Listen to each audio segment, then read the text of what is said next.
сторону, сука!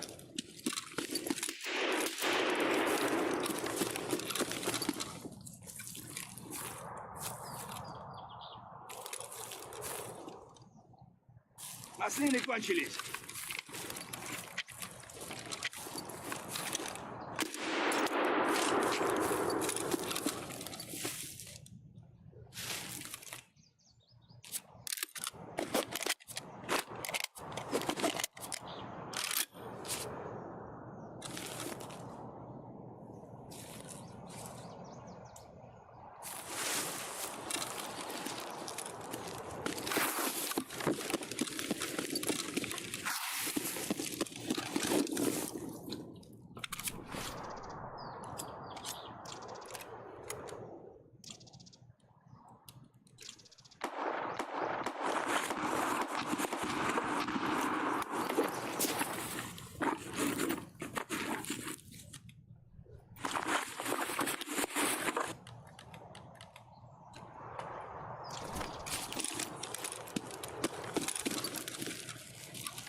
Маслины кончились.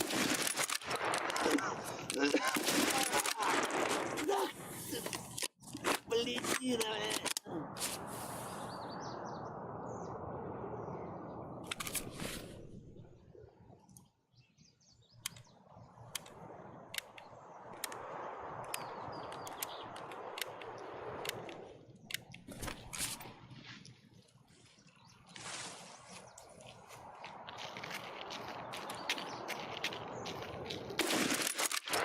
О, сам готов.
На, блядь, сришь, сука!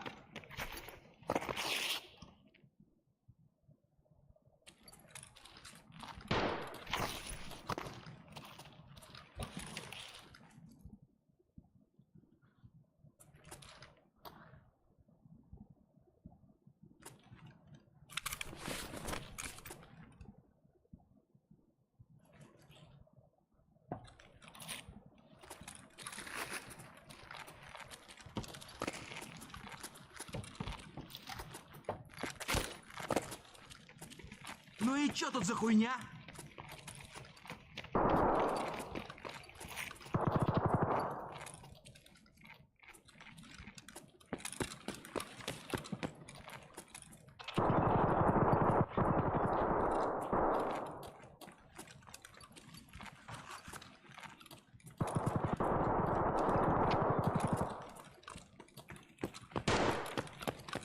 Do y'all need help figuring out the map?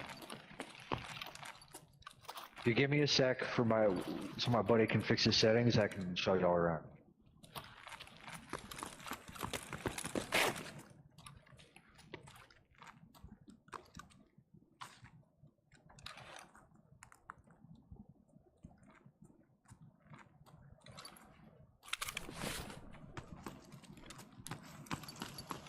Okay, I think I fixed it. But my fucking push to talk was my switch shoulder button. So I was like moving my gun every time I tried to talk. His was. Yeah, he was with us.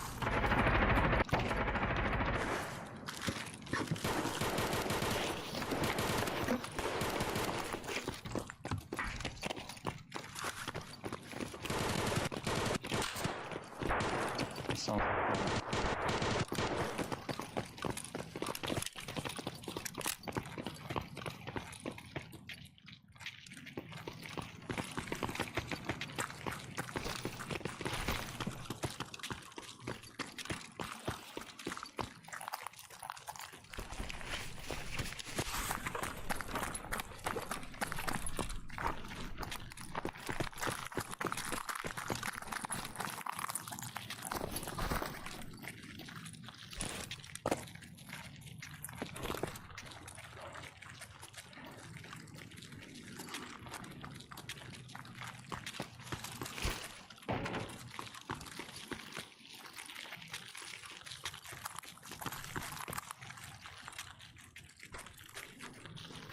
So in front of us, that terror group building, I don't know if you've done any other tasks.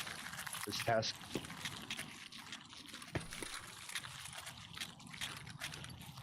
Yeah, the one that looks like it got hit by a fucking missile.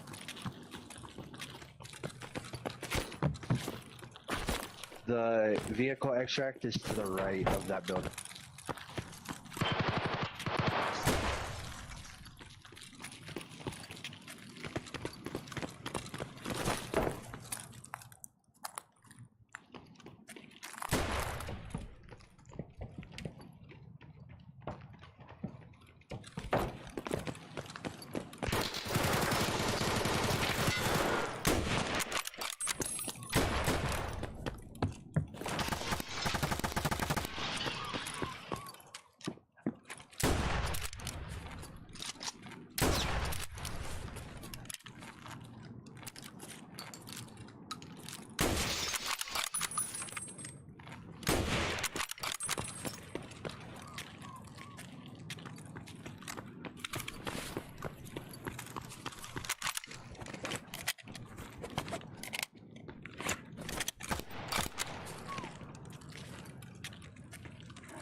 I got 2 heavy bleeds. I'm fucked here.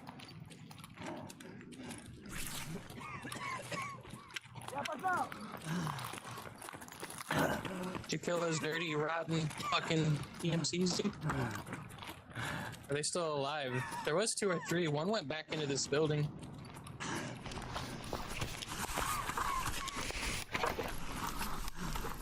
Nah, I got a piece of cheese though. Hey, you Yo, amigo. Que pasa? Cheese, brother, cheese. I literally have my thorax left. Yeah, it'll help. It'll help. Emercom's right around the corner. You can make it there for extract. Yeah, it's close.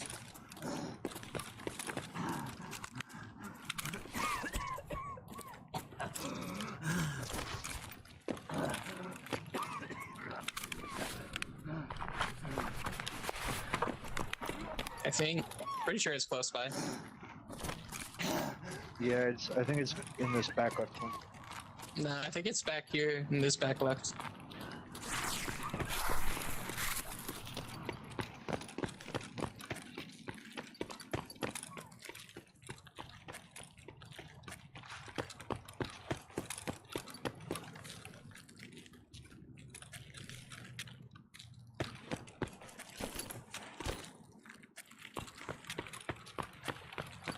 Hey, you know, I'm sure it's a long shot, but don't suppose you got any Soleil was, dude? Eh, no worries.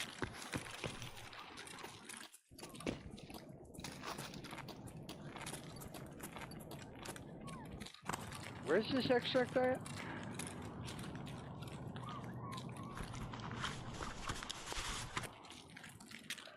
Yeah, it's like on the other side of this tent over here. Okay, thank you.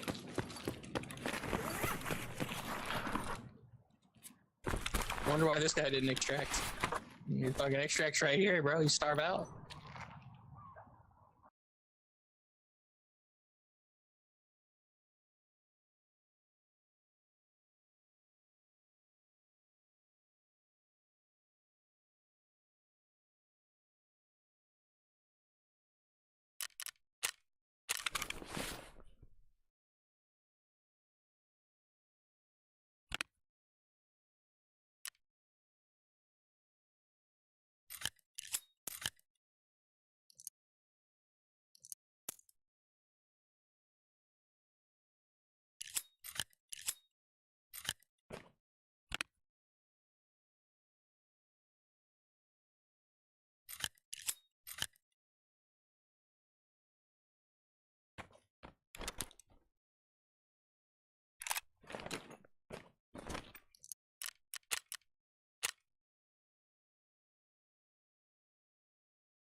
Okay. I'm a noob. Sorry. I've had my mic muted. This whole time I've been talking. Wow, for 46 minutes. If you may. Shoot. Anyways, you can hear my baby in the back. He's talking. In the baby babble. And I've got a stream up right now to kind of have noise in the background for her. So you may hear that. I'm hoping not. Yep, there she is.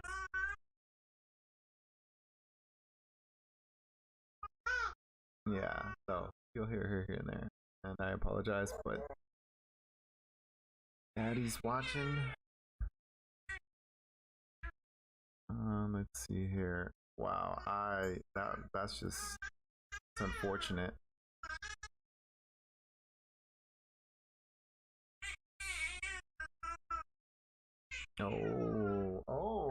Who's going? Hey, hi, hello, hi.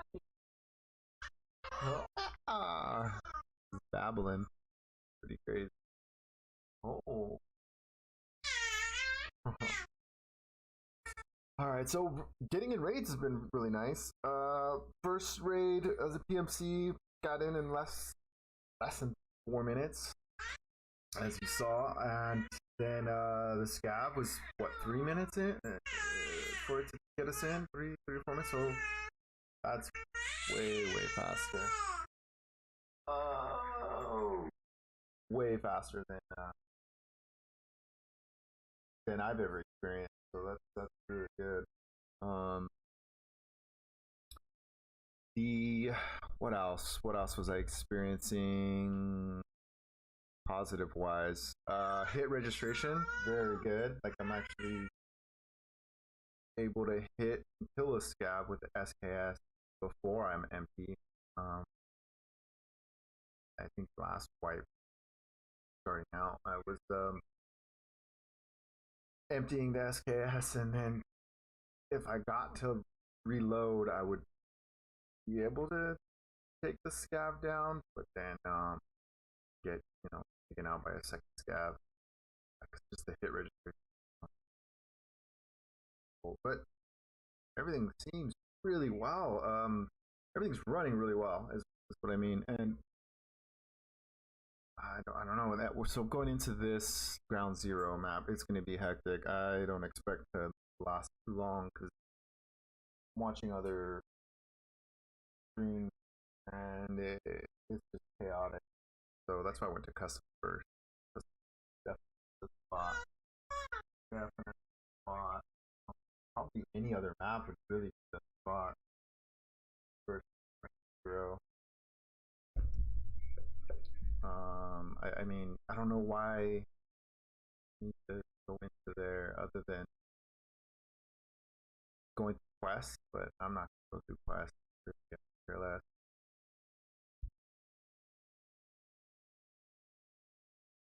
I don't know how we unlock Jaeger.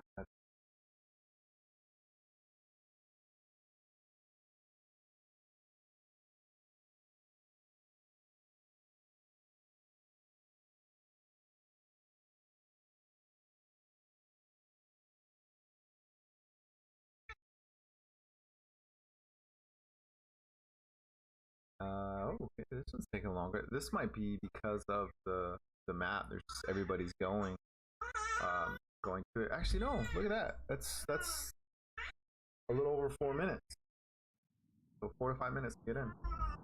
Cool. Sucks I don't have a laser. I don't have a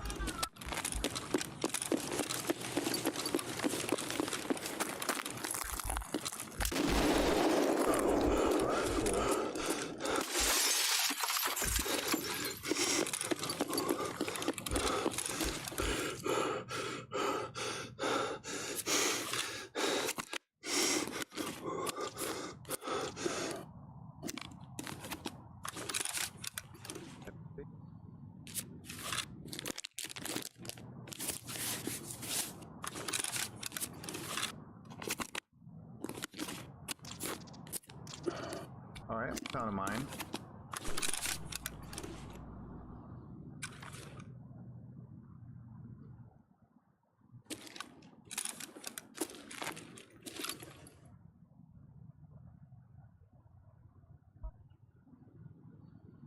Oh, yeah, that wasn't good. How do you? Oh man. Alright, well, let's do it.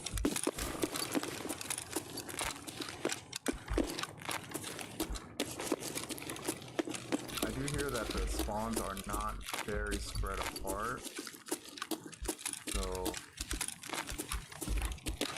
that's the word on the street. I'm trying to get over here to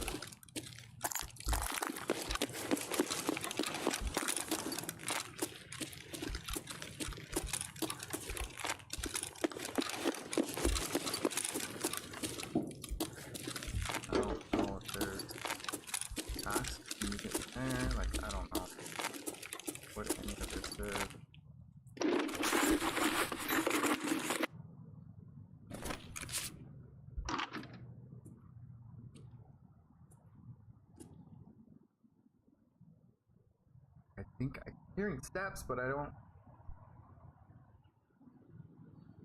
know if it's just my steps echoing off the wall. Come on. Hi.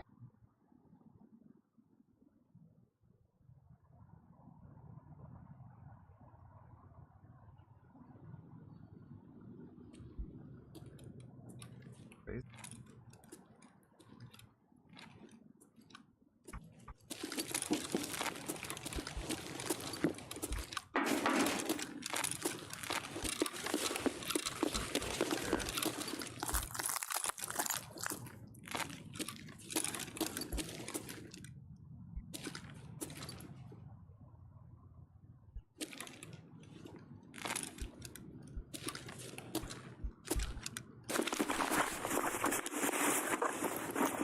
Let's see.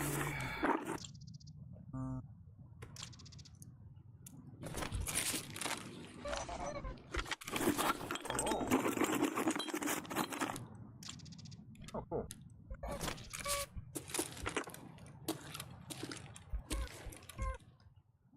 What's up, Mama? What? What? Oh. Somebody grumps? Somebody's the grumpers right now?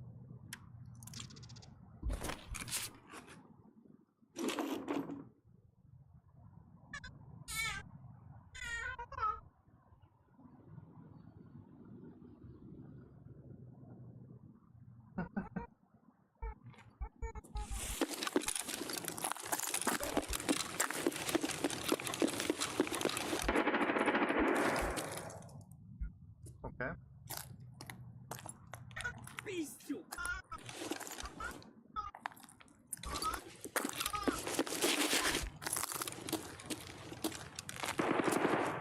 Alright, buddy.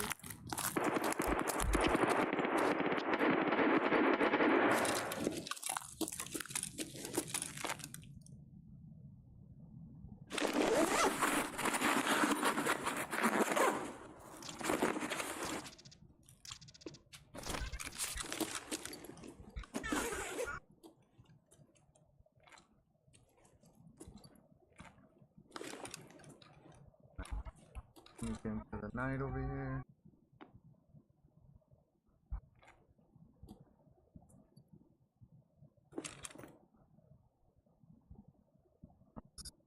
But I hear something.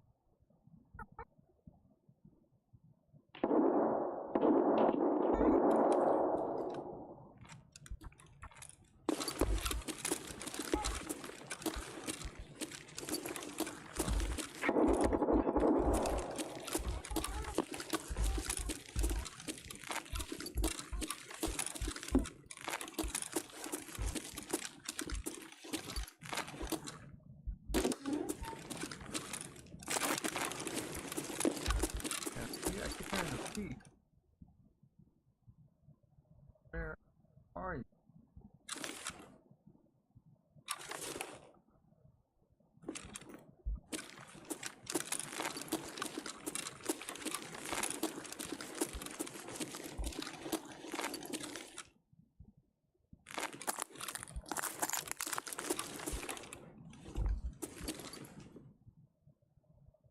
Huh.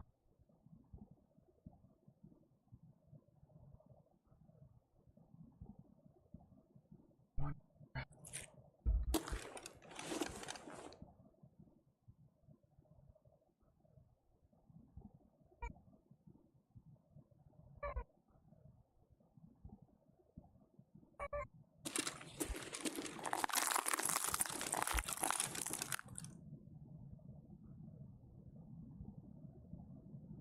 Oh.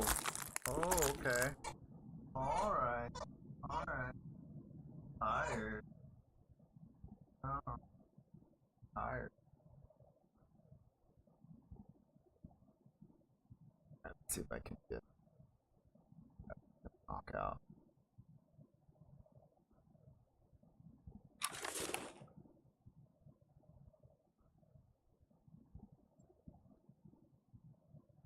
Why is it so quiet?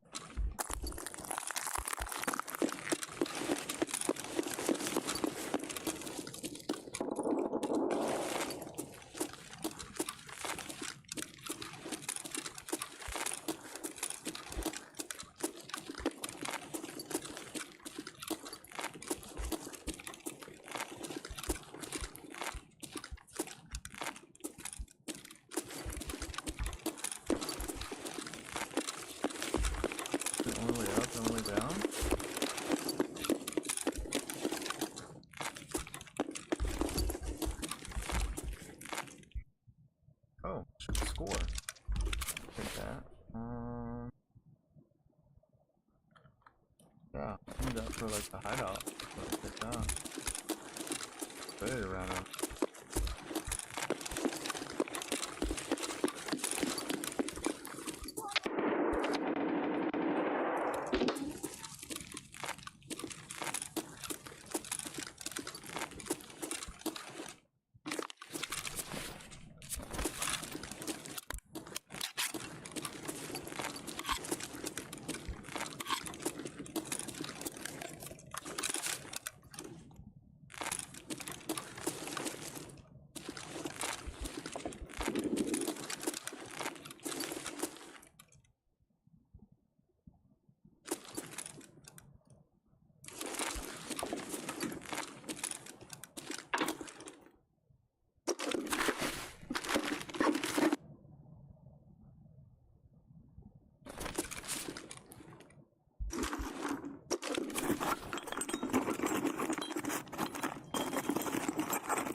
Let's see.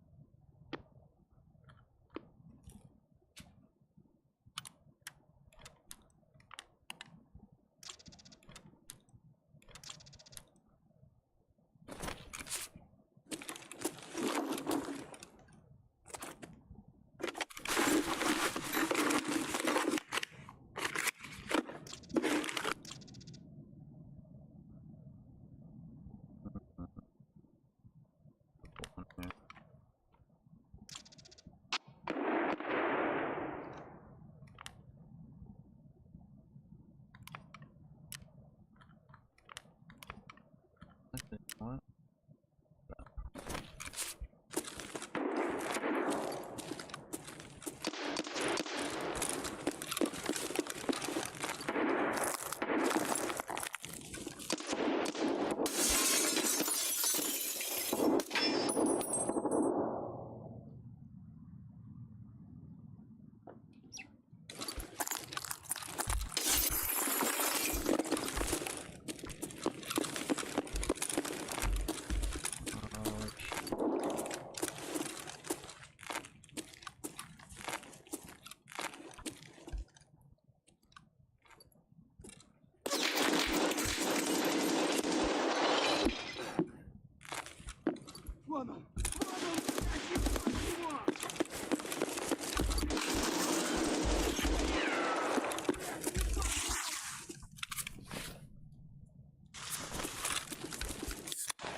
I can't tell if that was. It seems like it was.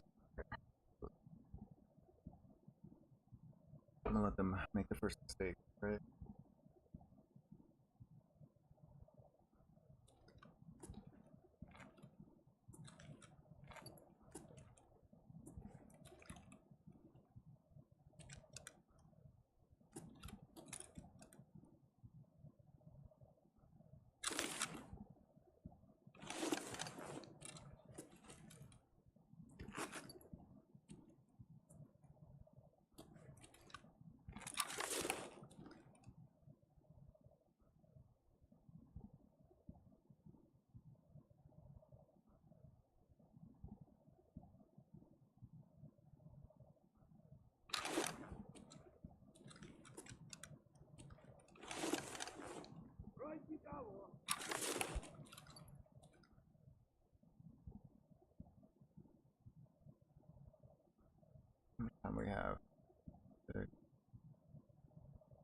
Police checkpoint. Emercon checkpoint.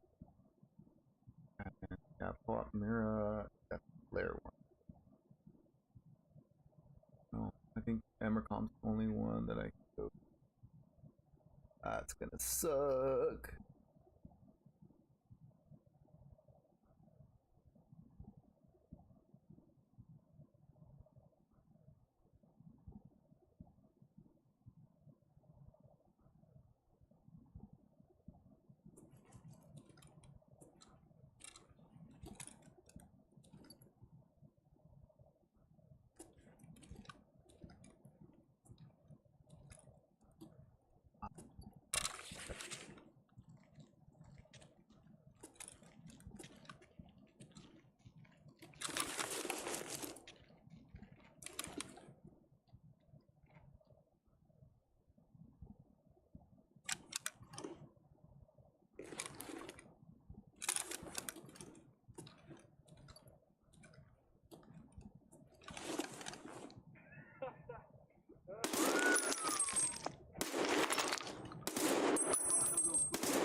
That works.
Oh, if I can, down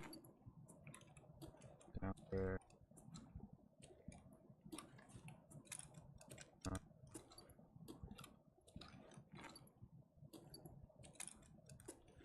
I gotta get to those doors.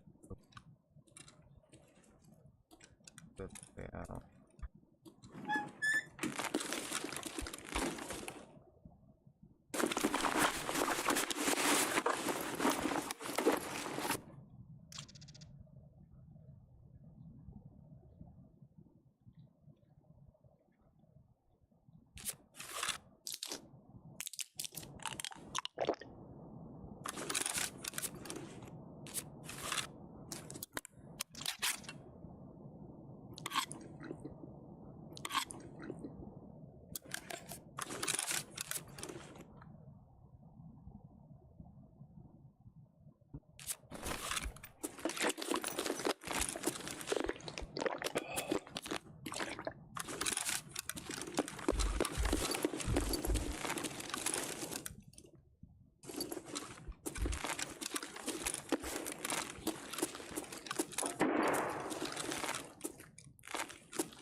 Еще тут есть что, нет? Арма!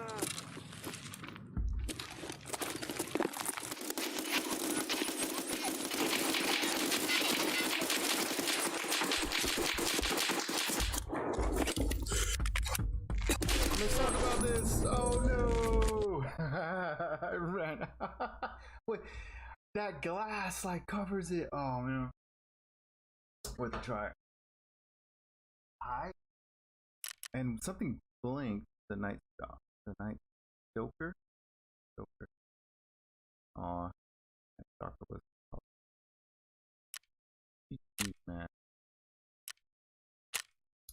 Let's see. What blink or what something, some notification went off. I wonder what that was. Let's find out.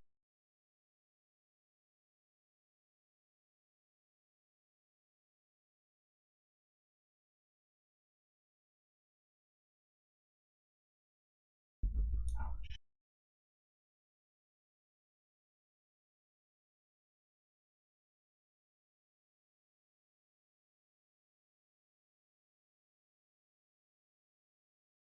I need to check my settings too. That Scavra reminded me that yeah, check that.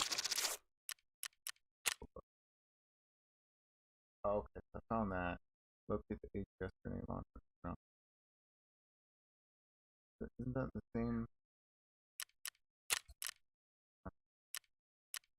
But bonus. It did.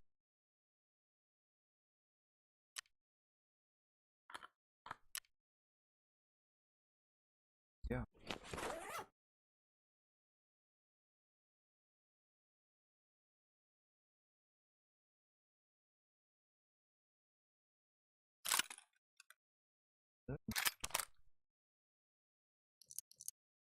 Oh yeah, we got some gas rounds. Towards gas out.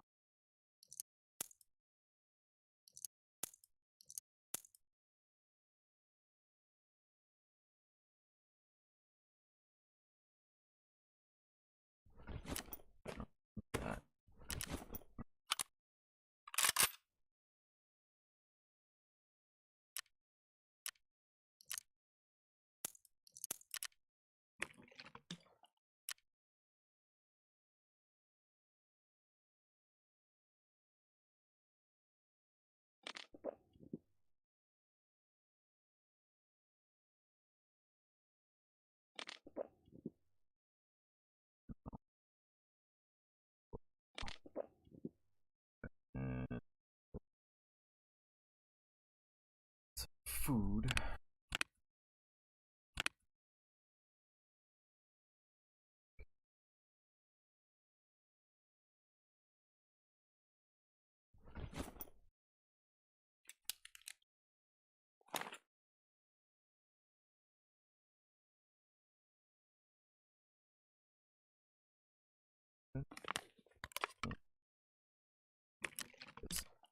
We'll be fine with that. And I should take in some magazine. Probably important. And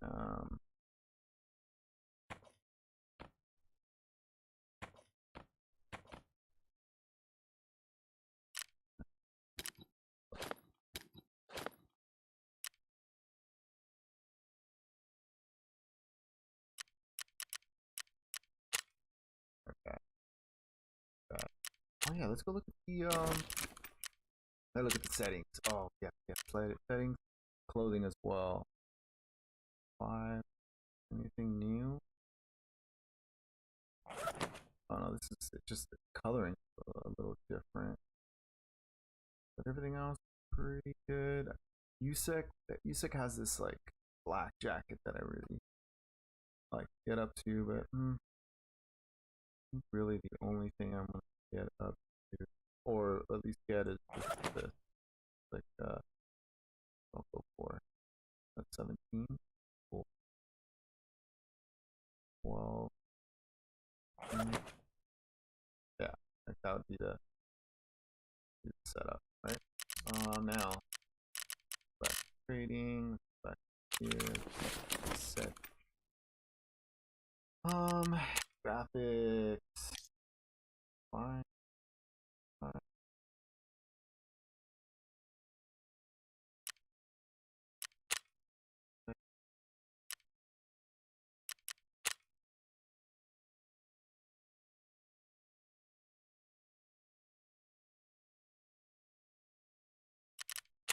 All right, here we go. Here's that.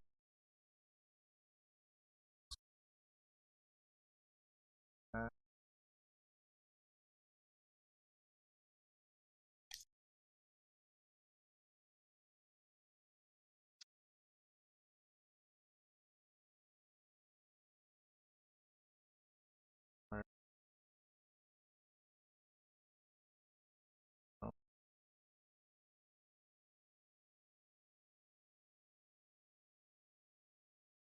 oh, oh, what's that? The thing?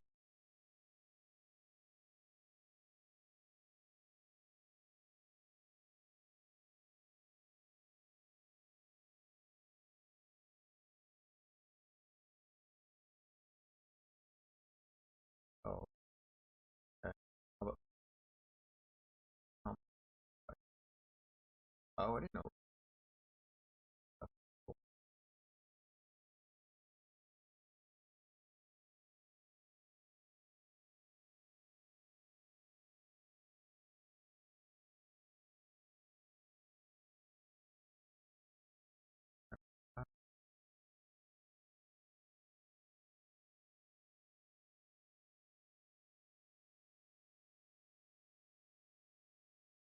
Okay, here we go. Okay.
Oh, darn it. Darn it. No. Oh, that sucks, man. Oh, not please.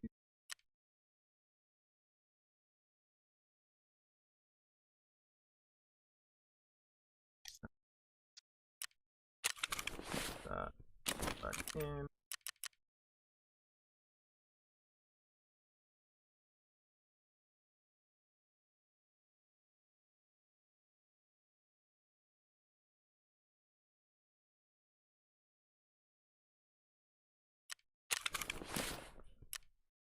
That's good. It's probably over top, but I need the most visibility. Have this, have that.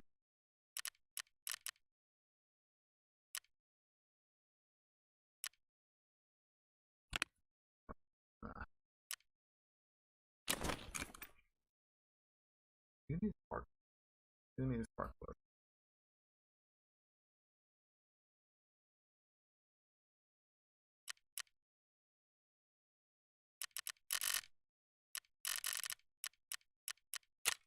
What's that?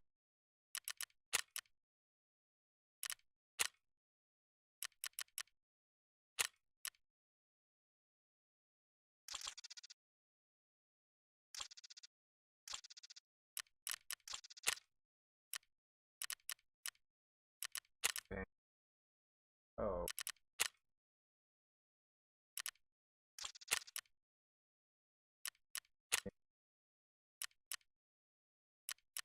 Oh wow.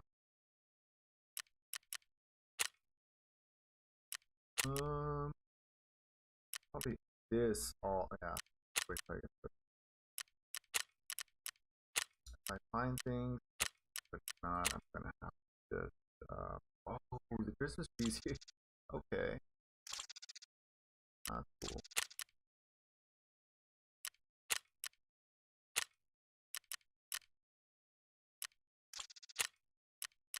So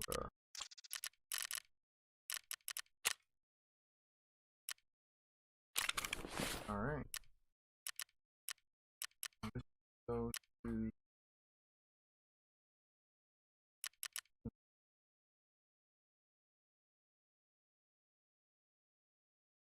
All right.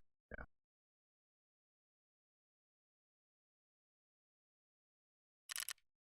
But very. Okay. Let's go anyways. Customs. Need to get.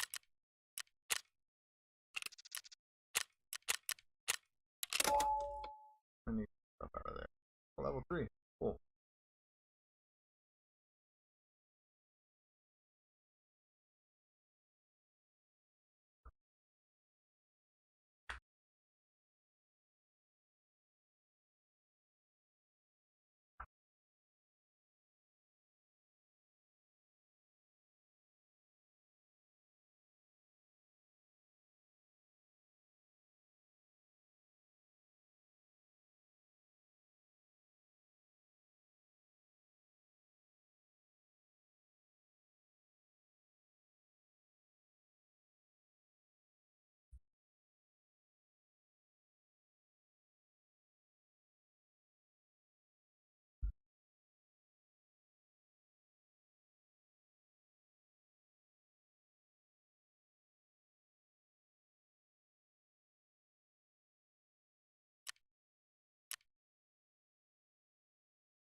Hmm.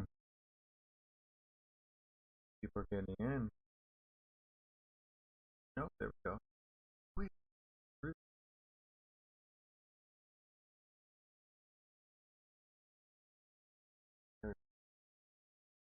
a really good thing. Means the better servers this wipe.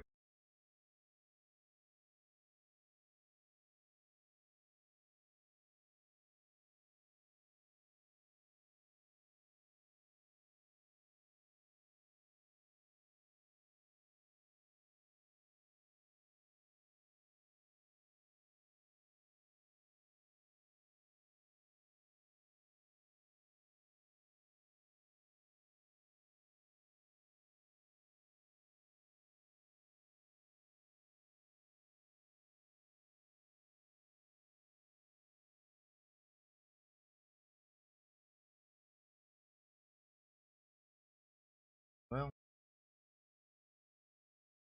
I forget what time of day it is. Morning or afternoon.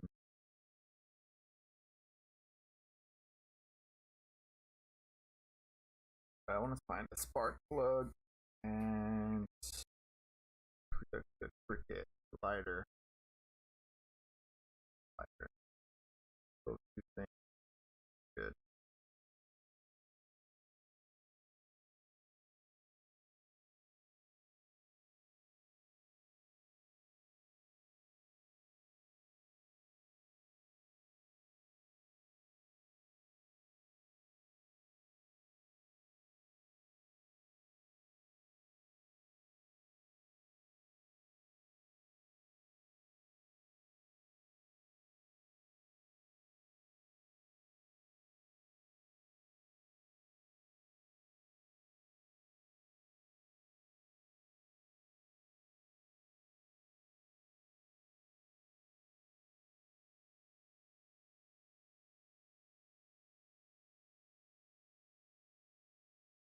Here we go.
Oh, we'll drop that.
I got the ZBs. Yeah, I got the ZBs, so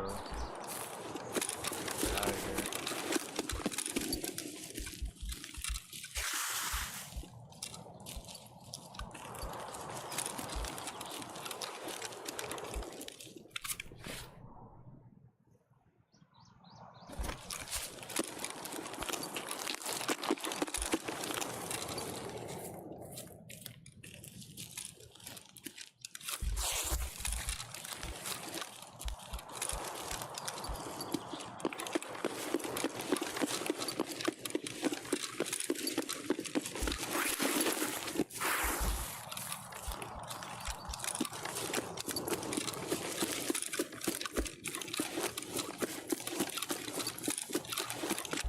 Oh man, I don't recommend going my routes. I just don't really care.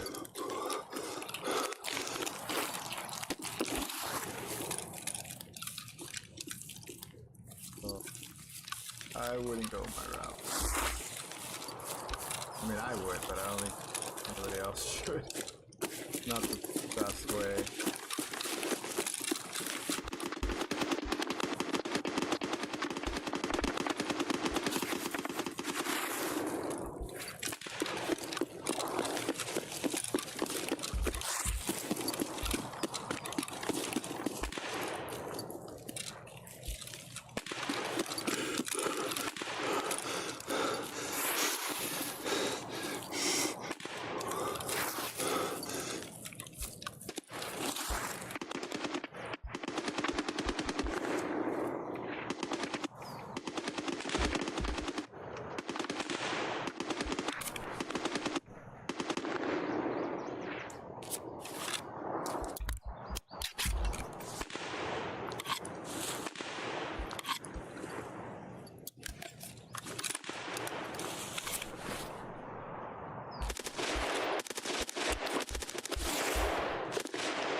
don't.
Counters. I have restroom so bad.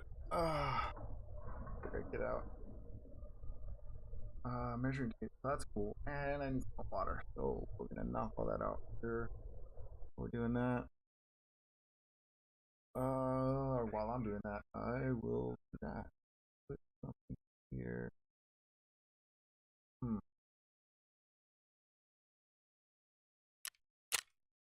Till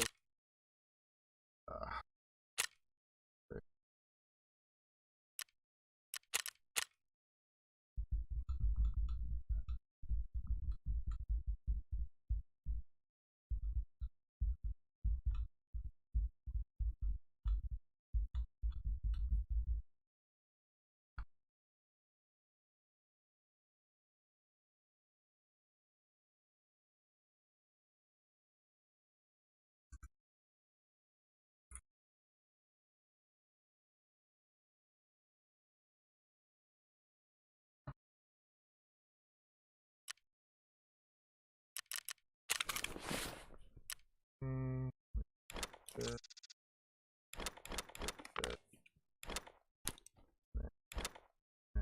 This is something. I don't know what. 6, 4. What? I'm gonna take paint. Yeah, I'm gonna take that.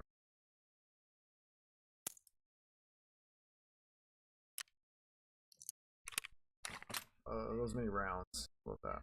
Yep. Round. I definitely need a pain kill. I need this and that.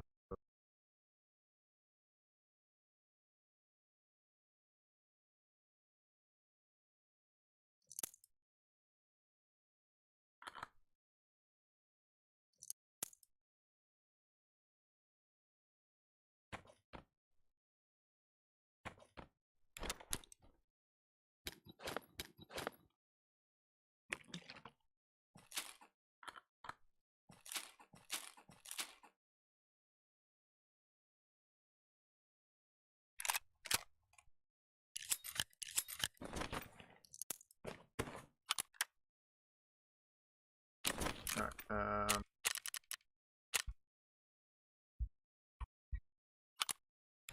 nope.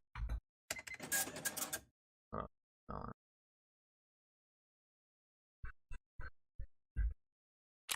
Cool. That out. Shoot, I really look at that. I'm doing that. Let's put this on.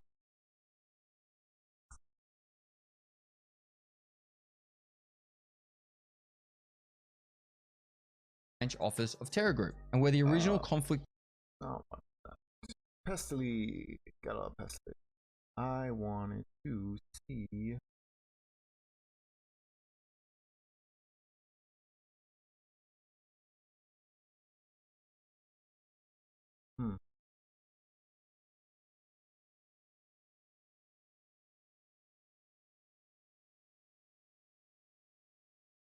About man, and then I gotta make green. All right, well, it is what it is.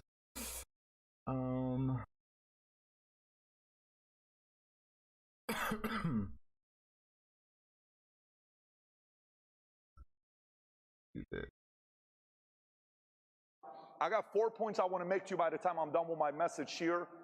One of them is the following. How many of you guys would love it if you and I had the manual and the playbook of what our enemy used against us? Who would love to have that? Who would love that, right? Okay. I'm going to share with you 2 enemies we all have, which we'll talk about. I'll break that down for you. That on for now. How to go about it with this enemy, and then the challenge to everybody at the end of the talk that I have for everybody here. What you do with it is completely up to you, but I do want to give everybody a challenge here by the time we wrap up. So, having said that, my message, my story. Can you make some noise if you're a student today? I'm just wanting to know the audience. Who's a student today? Okay. Well, let me be more specific, because somebody maybe 63 years old saying, I'm still reading books, I'm a student. Make noise if you're under 25 years old. I saw a couple 40-year-olds making noise, but it's okay, we can feel that way. Make some noise if you're 25 to 45. Okay? Just so, anybody 45, exactly 45. The best age you can be, by the way, is 45. It's proven.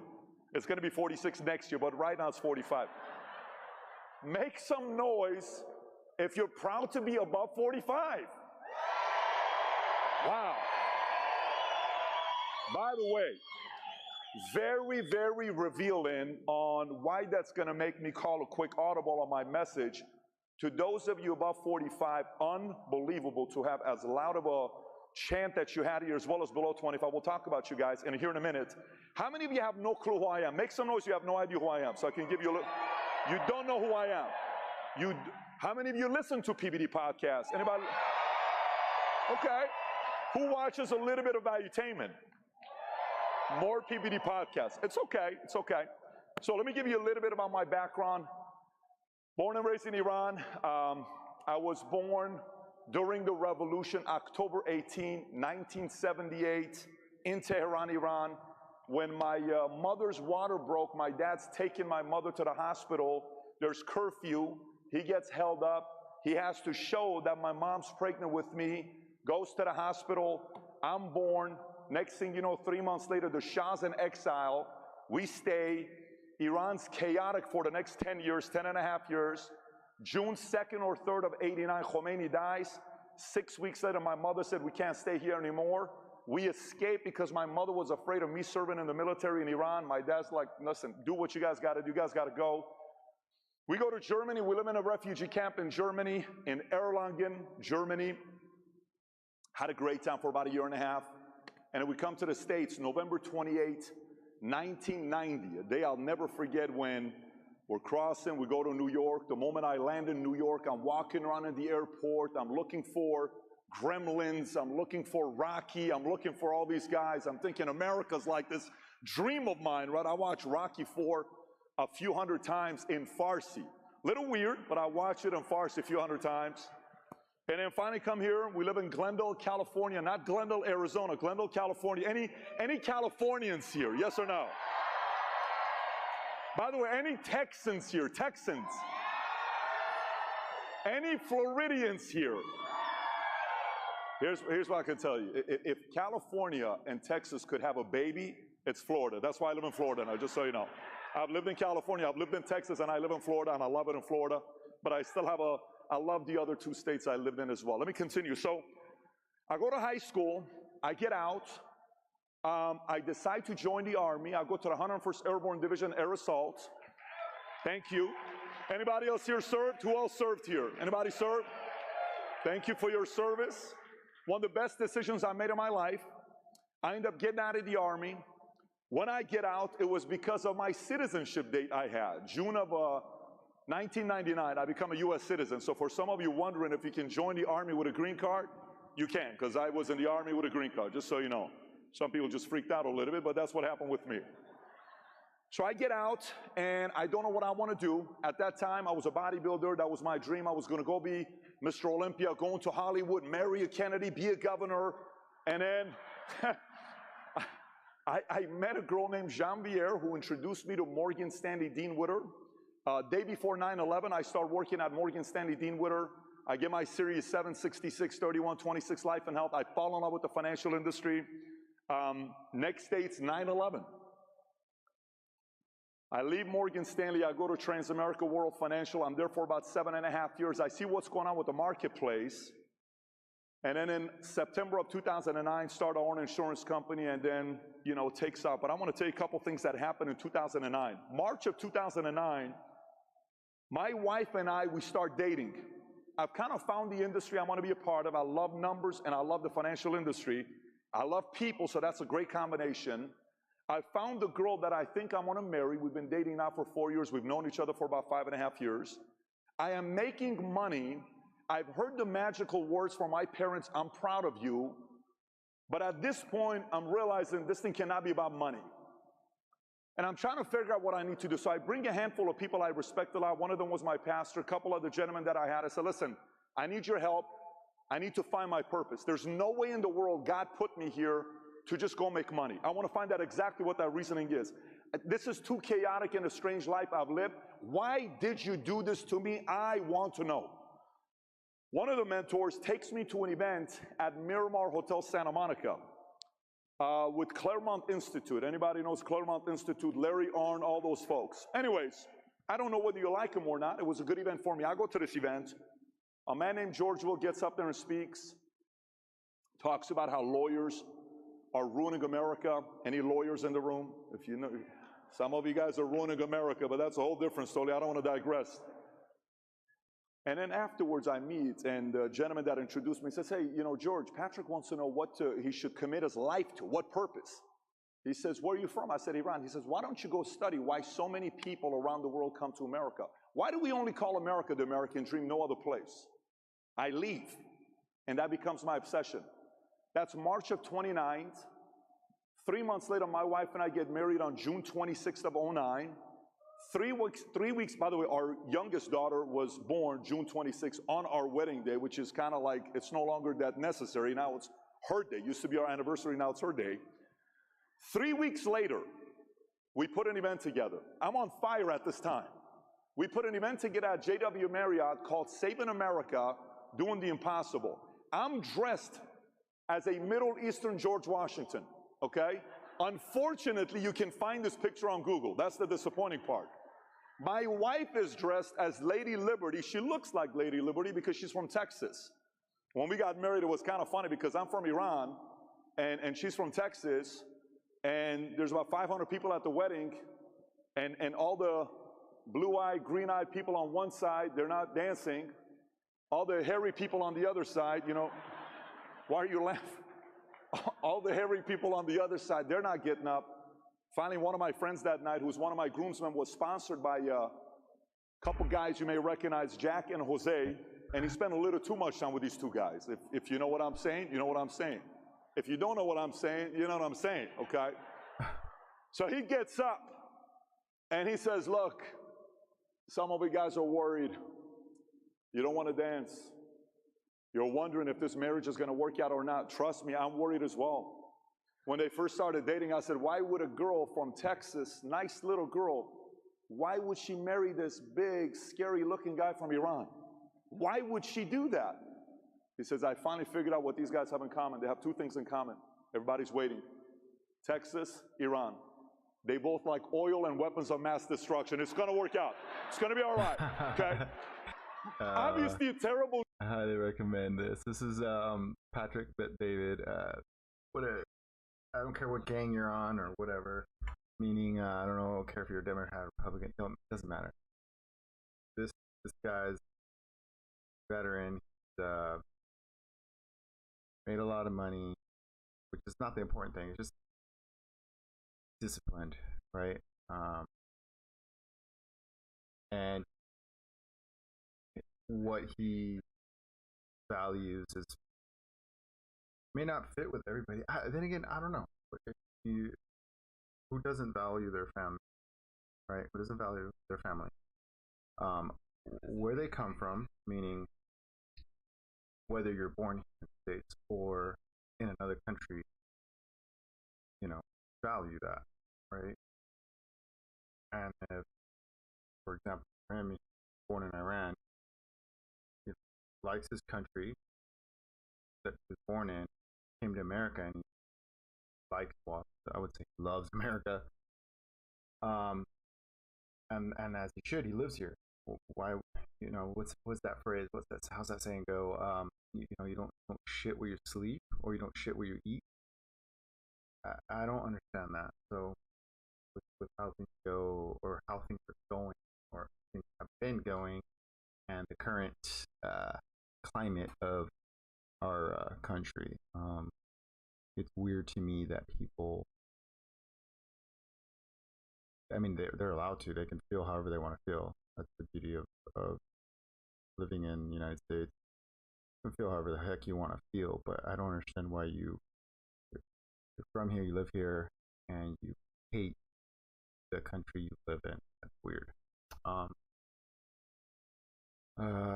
Anyways, values are good, and it's worth watching. May not agree with everything he says, may not agree with anything I say, but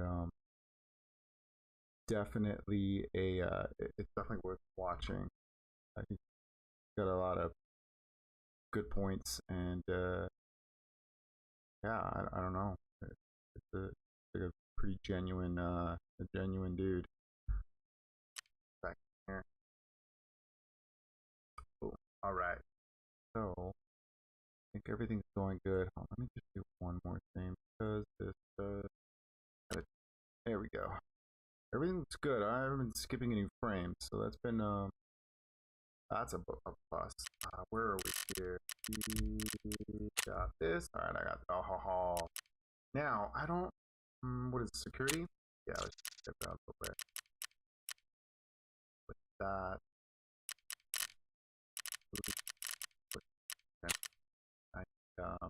Spark plug and 100 grand. That's pretty crazy. Oh, okay, so this is not. All right.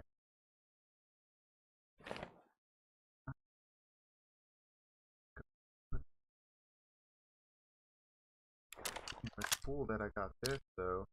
Pretty good.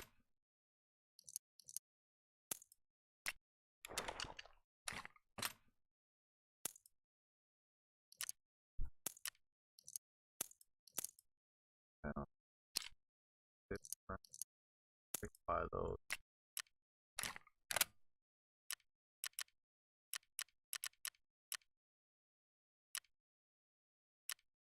Okay. Now I need to take some food and water. Uh-oh. Oh. Oh, no, that's not good. What's going on? Oh, no, that's not good. That's not good, that's not good. That's good. Oh, big W to the spin drift. If you've ever trying to wean myself off of sugar, I've got this case of spin drift. Some of the flavors have sugar, like 1 gram of sugar. Like grapefruit.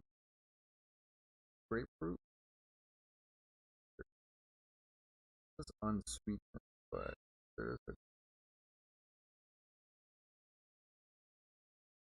3 grams of sugar in the grapefruit one. Grapefruit. This is unsweetened, but there's sugar in it. I guess they use real fruit. Anyways, 3 grams in the grapefruit, but in the lemon. Now these are just like sparkling water, right? Flavored sparkling water, but they don't use the fake nasty sugar. And what is going on? Oh no, no! I'm not turning the game down. It's gonna mess up. Anyways, the lemon one has 0 sugar. I didn't know that. That just became my favorite one. Let me double check that.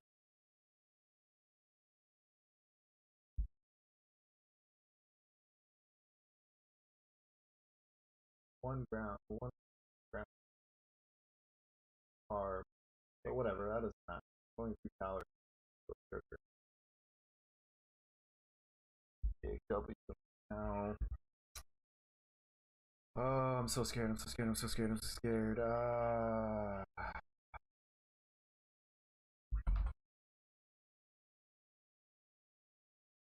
Gotta do it. Oh man. Yeah, this is no bueno.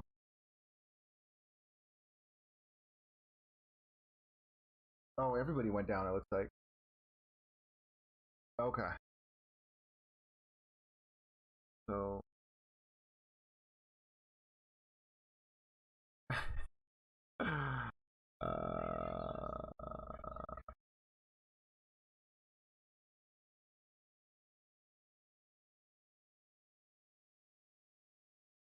updates, I guess. I don't know.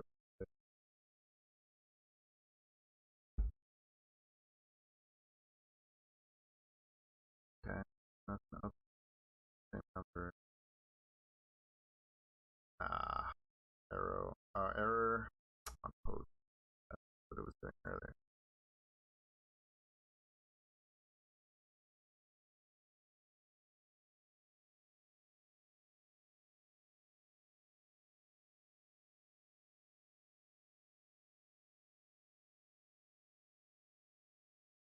Setting to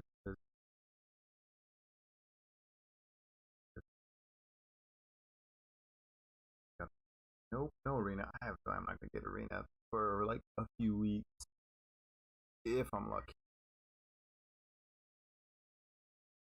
All right, game launch error. Okay, so it's changing. So they're doing some updates for sure. Let's clear cache. Let's nope. Update.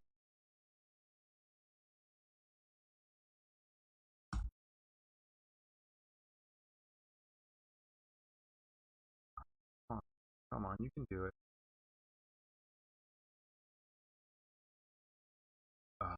No, going back and forth on that. That's a bummer.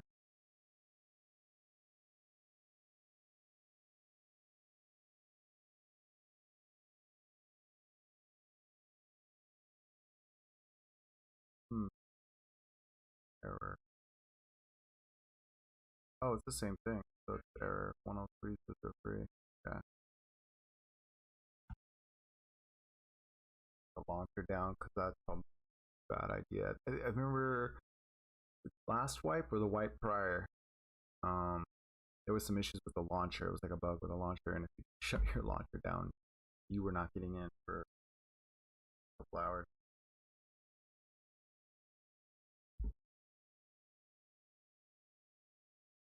Oh, in game.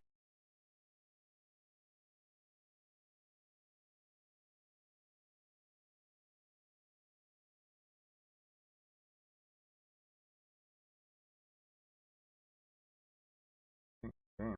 But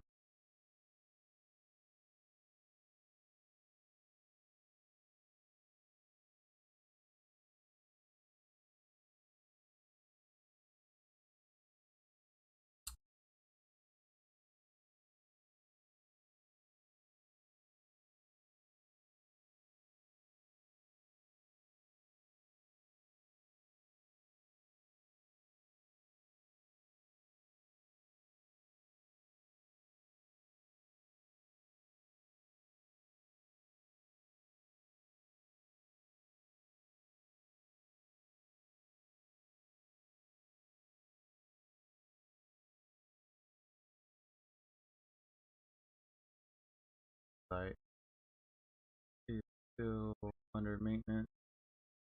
I'm gonna what else I have?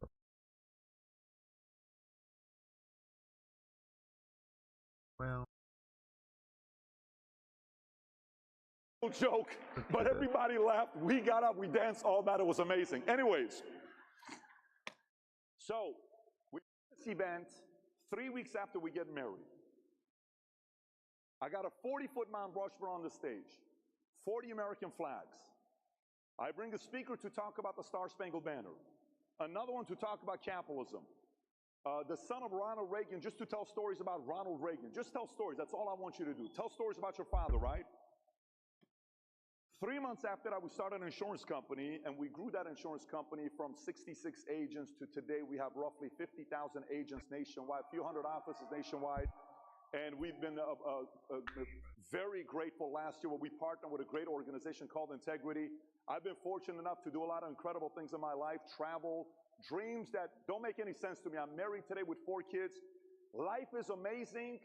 God's been unbelievable to me. If there's anything in my life I've been talking a lot about lately when I'm going around is I'm finally openly talking about my biggest fear I have in life. I don't fear a lot of things. If there's one thing I fear in life, and I can't even tell you how unbelievable a fear this is, I fear losing God's favor. It is the biggest fear I have. And by the way, the only reason I share that with you is because when I look at that flag, I think America, for God knows how many years, has been known as the greatest country in the world. It has forgotten and no longer fears losing God's favor. We are now afraid to pray in schools, but we're okay with teaching all these other things to our kids. I'm not okay with that. I'm a pretty easygoing guy. We can sit down, tell jokes, pull a couple pranks, play domino, play backgammon, talk sports, talk politics. If you cross the line and impose yourself on my kids, you're going to meet a very different human being, period, right? And I'm convinced many of you feel the same way as well. Having said that, let me talk about a couple different things here when I say to you about the enemy. If I were to ask you right now, who do you think is the enemy of the state? Who's the number one enemy we got in America today? I want you to scream it out. Tell me who you think it is. Who do you think it is? Say it. Say it louder. Who do you think it is? All right. Let me give you a few names and tell me if you agree some of these guys are enemies. Would you say mainstream media is one of the enemies? Would you say the establishment is one of the enemies? Would you say those on the outside, China, Iran, whatever other countries are, who hate what America stands for, is one of our enemies? Yes or no? Would you say some of the people on the inside that hate what America stands for? Yes or no? How about our educational system and all those unions? Are they one of our enemies? How many more you want me to go through? I got a list of them if you want me to go through. LGBTQ indoctrination. I can talk about Larry Fink, central banks, defense contractors, lobbyists, rhinos. I can continue. Hollywood, entertainment, globalism, keep going with all these names. However, at 28 years old, I made a decision in my life.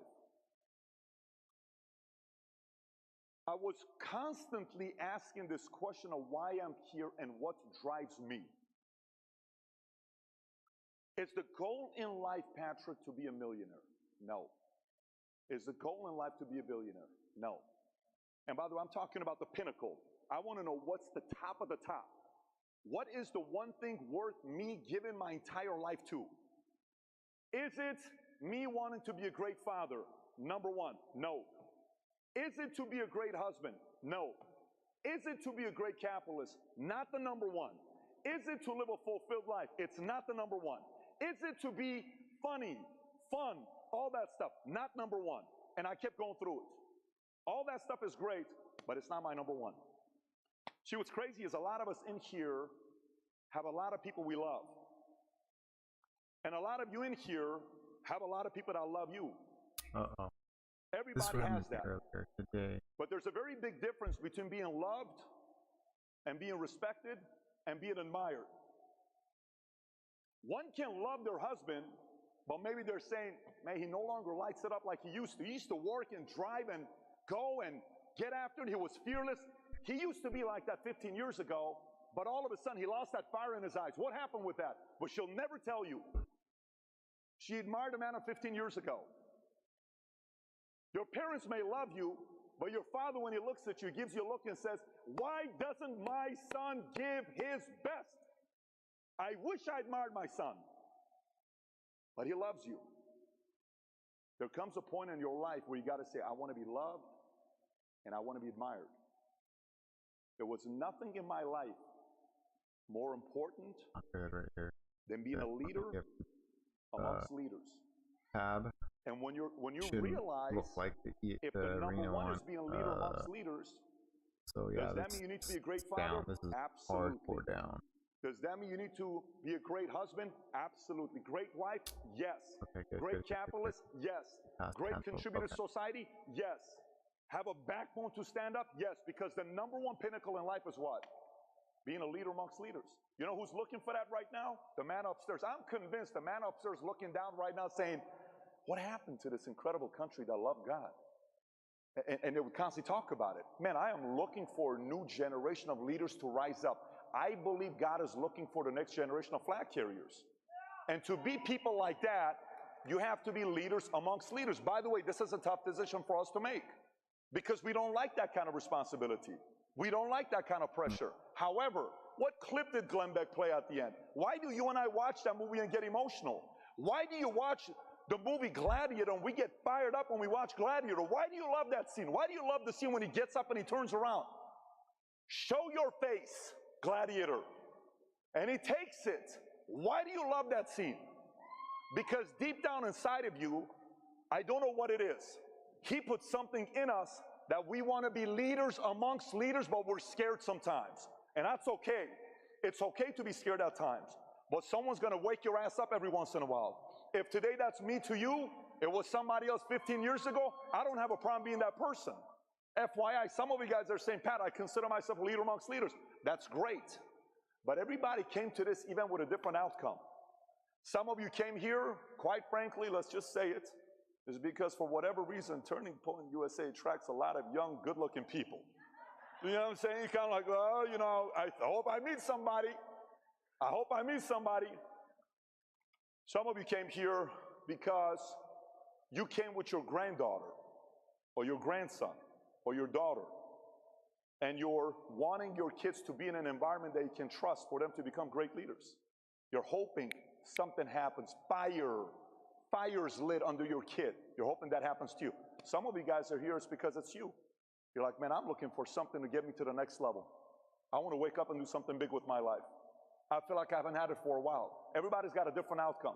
But we just talked about the first enemy. The first enemy is what? We love talking about outside enemies, right? Which is what? Yeah, that globalist. Yeah, mainstream media. Yeah, this, yeah, that. No problem.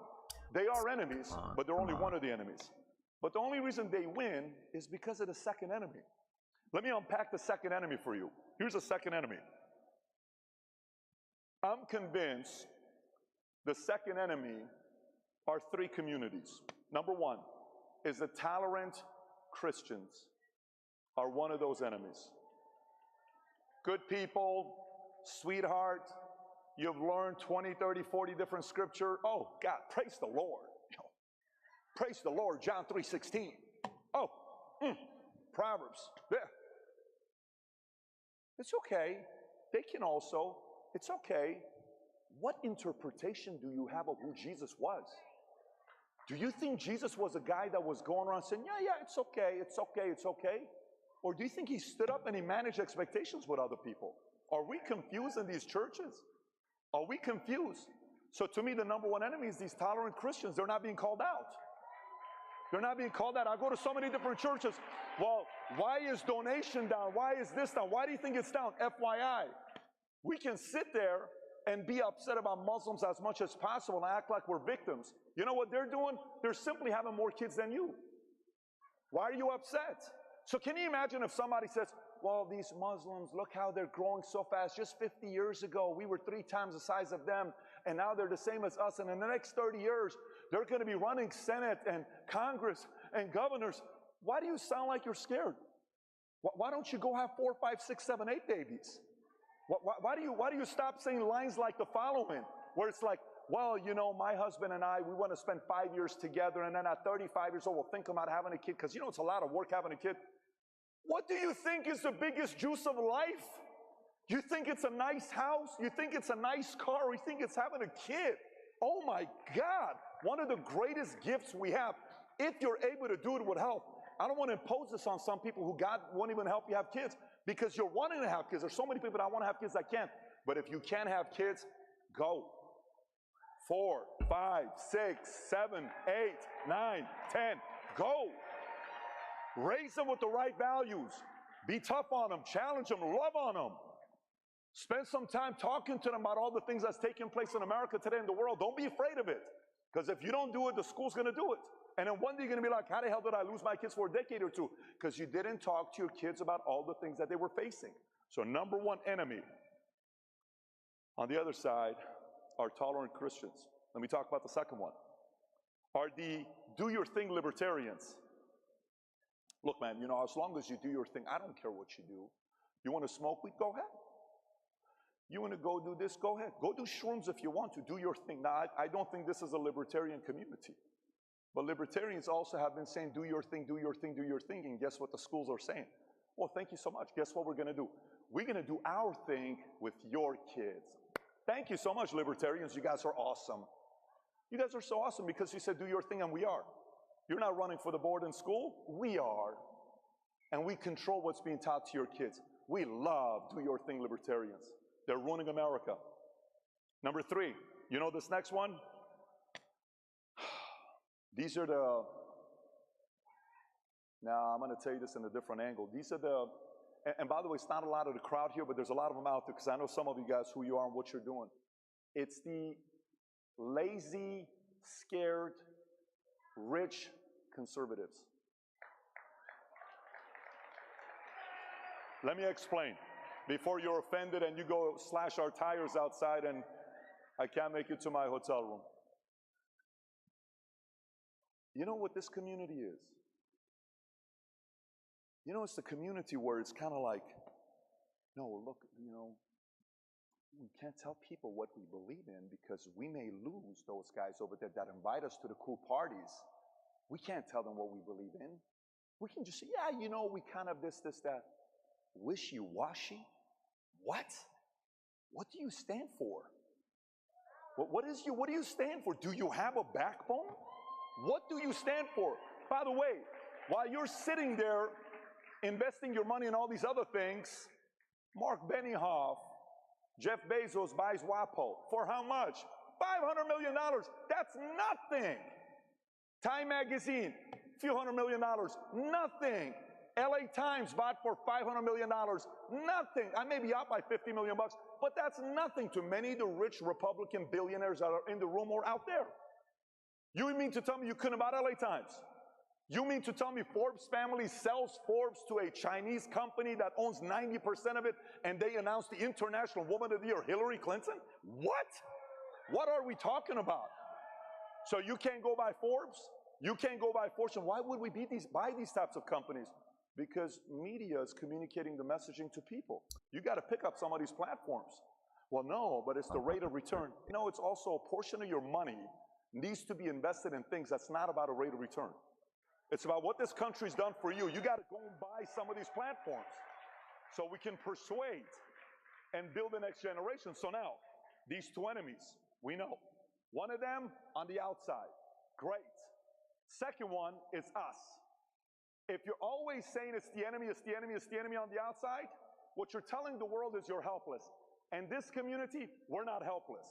That's not a language we use. We're doers. Do you understand that? So we cannot use that language when we're going out there. Let me continue. Next part. I think we have to do a better job selling our values and principles.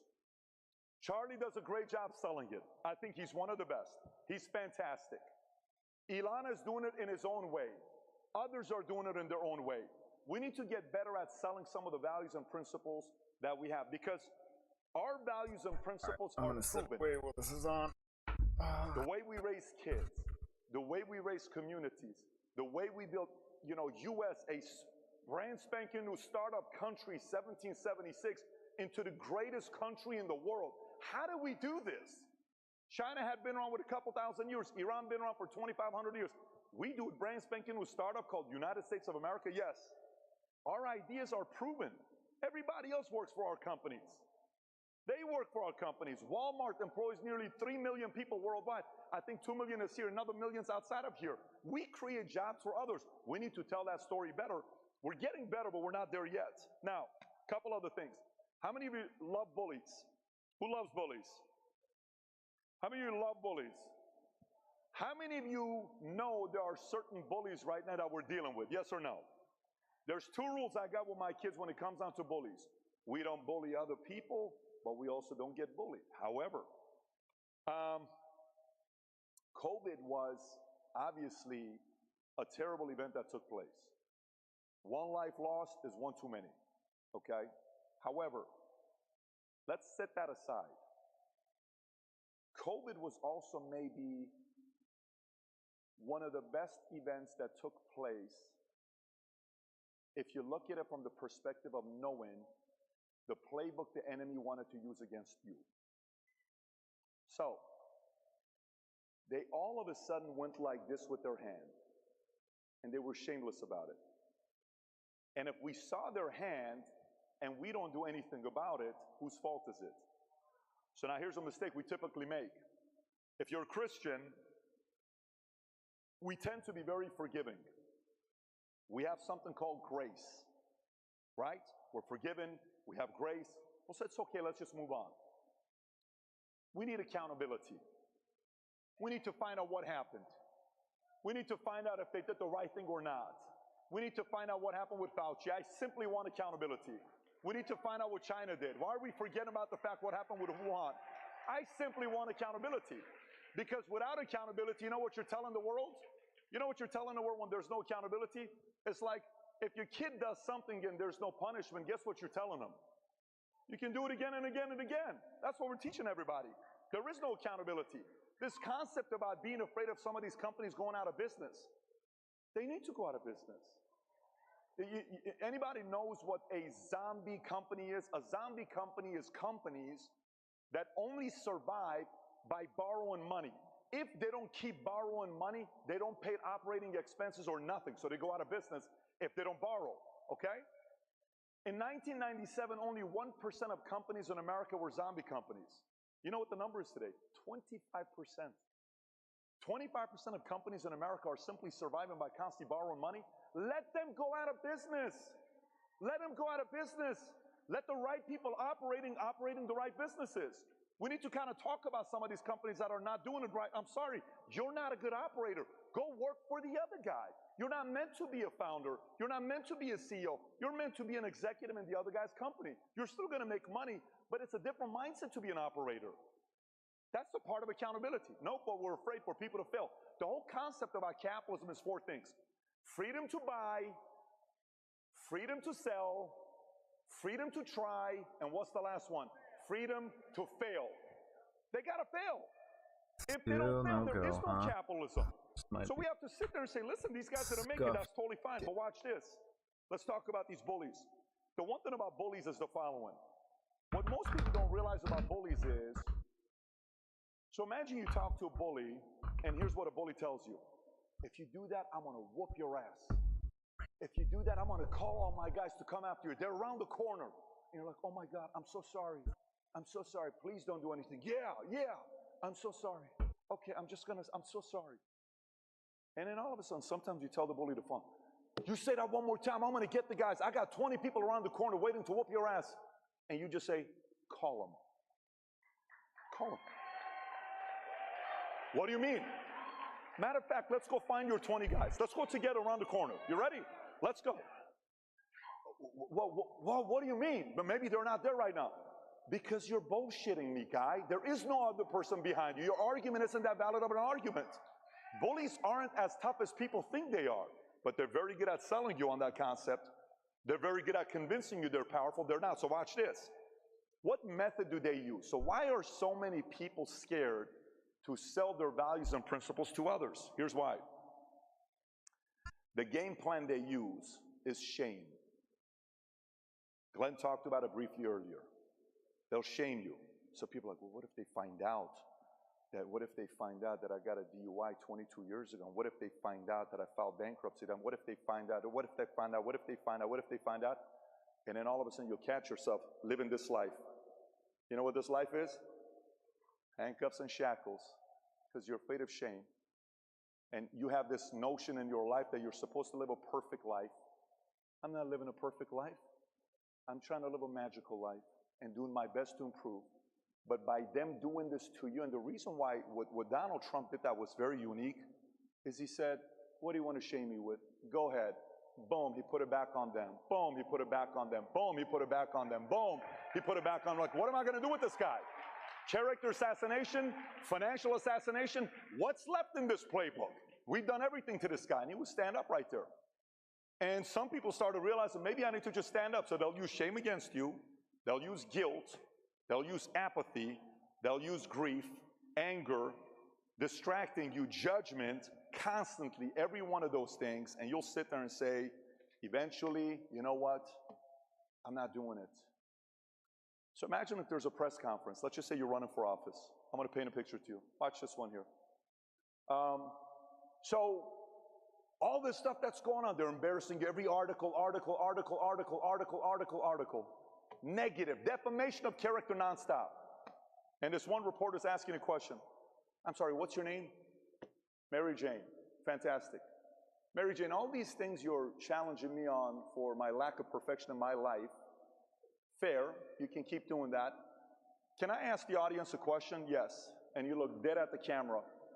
And he said, anybody who ever went to high school with Mary Jane, anybody who has any dirt on Mary Jane, anybody who was ever Mary Jane's ex, anything that Mary Jane ever did in the past, finances, stole money from you, maybe you're a cousin, your niece, you're all this stuff, whatever dirt you have on her that she backstabbed you, odds are, Mary Jane, there's somebody that hates you. Can you please start sharing some of that information with us on Twitter? Can you do that? And then she's like, no, you can't say that. I'm not trying to say that. But if you, obviously, the way you're shivering right now, Mary Jane, watching your body language, are worried about you not living a perfect life, why are you doing it to me? Why don't you question my policies? What do you not like about my policies? Let's debate it. What do you not like about my ideas? Let's debate it.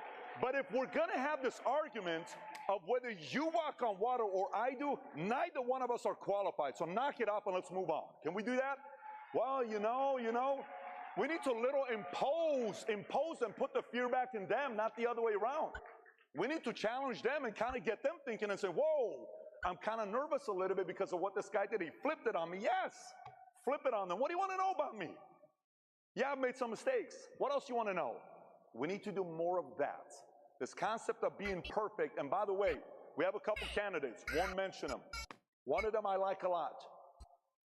But unfortunately, the reason why his campaign doesn't do well is because he has this idea of walking on eggshells. He has to be perfect. And guess who doesn't relate to him? The American voter. I'm sorry to say this to you. Some of you guys, I don't know who you're for. We have some candidates that walk on eggshells.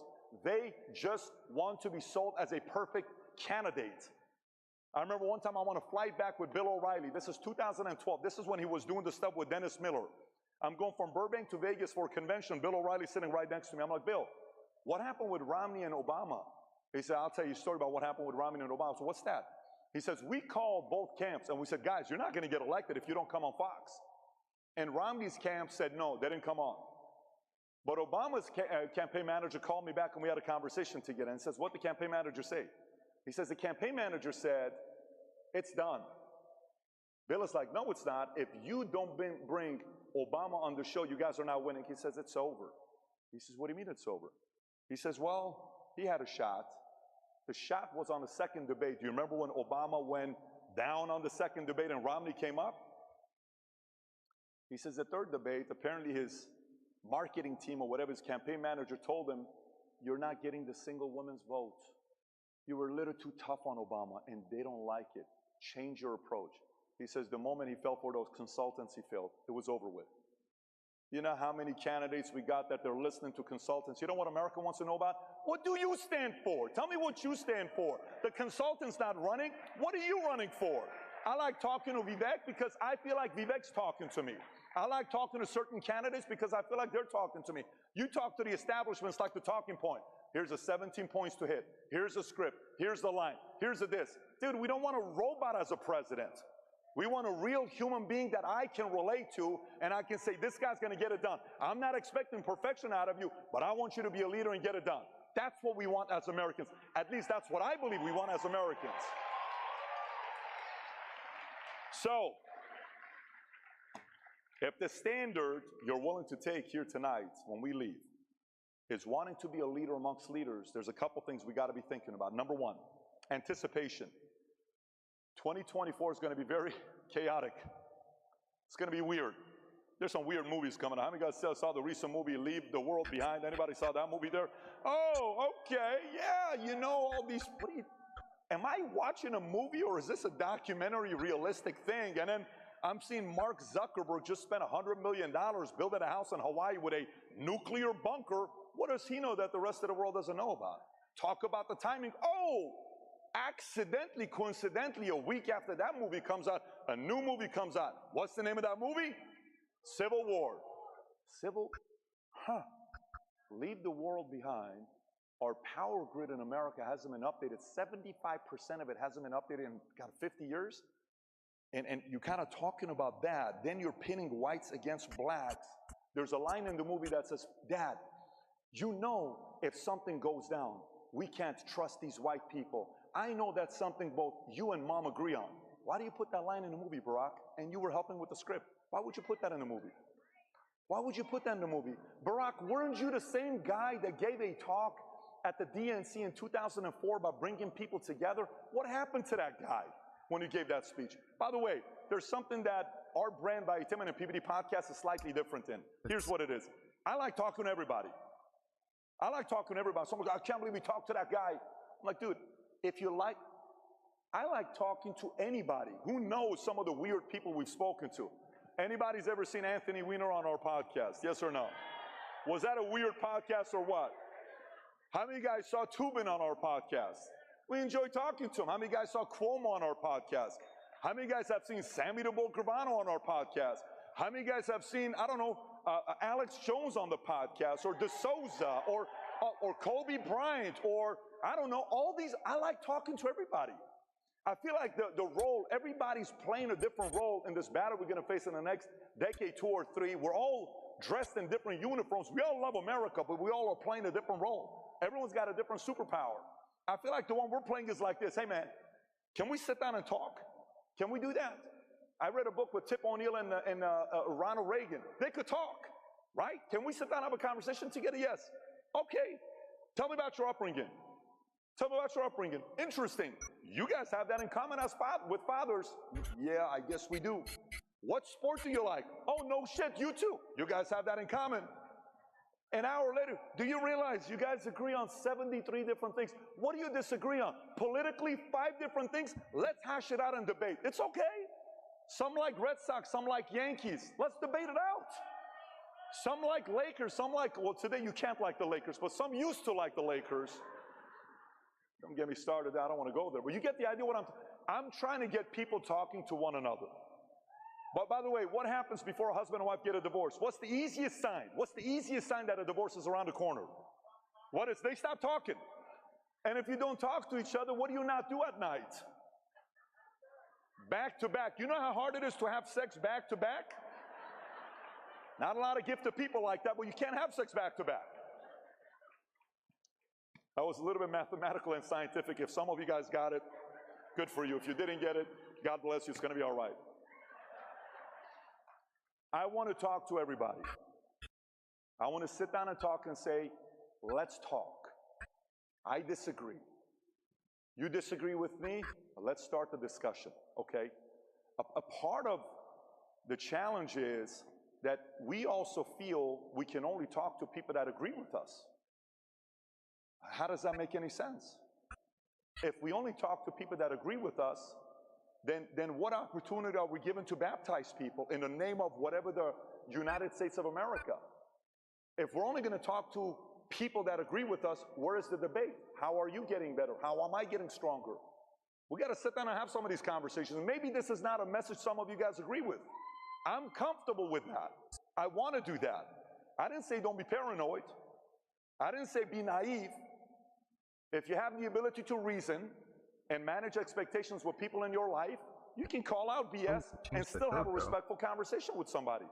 Who's ever seen the movie Roadhouse with Patrick Swayze? Who's seen the movie Roadhouse?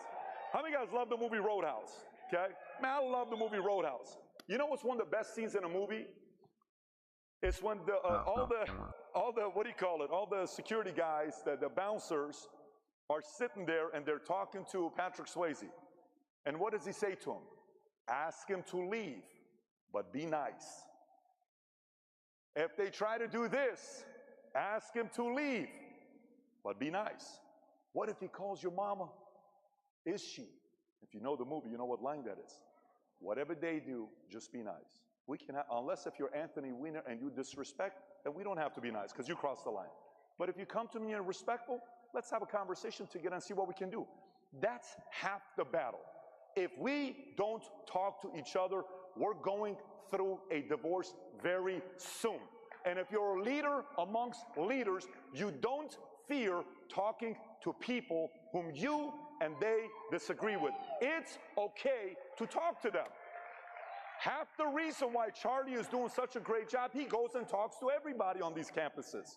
You think it's easy being on the other side? What is the possibility of somebody doing something to Charlie? It takes courage what this Turning Point USA organization does on a regular basis with these kids. It takes a lot of courage. So, I'm down to my last 3 minutes here, and I got a bunch of other things, but I'll just wrap it up here with a couple points, and we'll send it off and go from there. You know, for me, there's different ways that we can contribute, all of us. Some of you are here, you get to contribute with time. You don't have money. You're like, look, I don't have any money, but I'm 19 years old. I can contribute with time. Awesome, do it. Some of you may be retired and you have some money, but you can contribute with your time. You can't speak like Charlie Kirk, or you can't speak like Glenn Beck, or some of these incredible speakers, but you can give your time. Some of you don't have time, but you have money. That's one way you can give money to whatever different programs he's working with, or anything else you're doing. You can give with money. But some of you guys that have a voice, this next few years, I am convinced, I'm so convinced, my favorite hat slogan that we have on every one of our gears, it says, future looks bright. I don't know why. I am so optimistic about what's about to happen next. I think we're gonna see a movement of some of the most incredible leaders being born during these chaotic times. We're gonna meet leaders where we're gonna sit there and say, where did he come from? Where did she come? What was this all about? We needed to have a massive crisis for us to wake up and realize what was worth fighting for, and both freedom and America is worth fighting for. Thank you so much, everybody. Appreciate you. Thank you.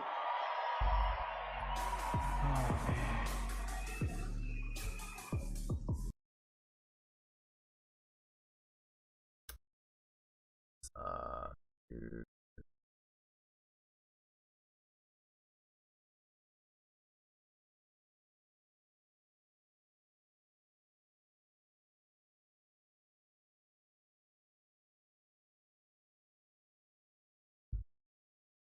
Going on? What to do, what to do, what to do.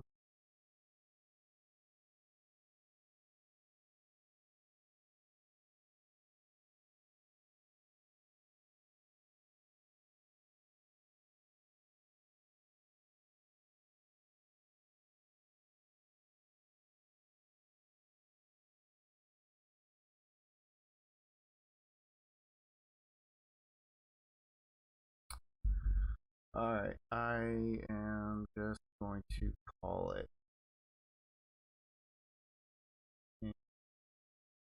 I don't think this comes back up anytime soon. For sure.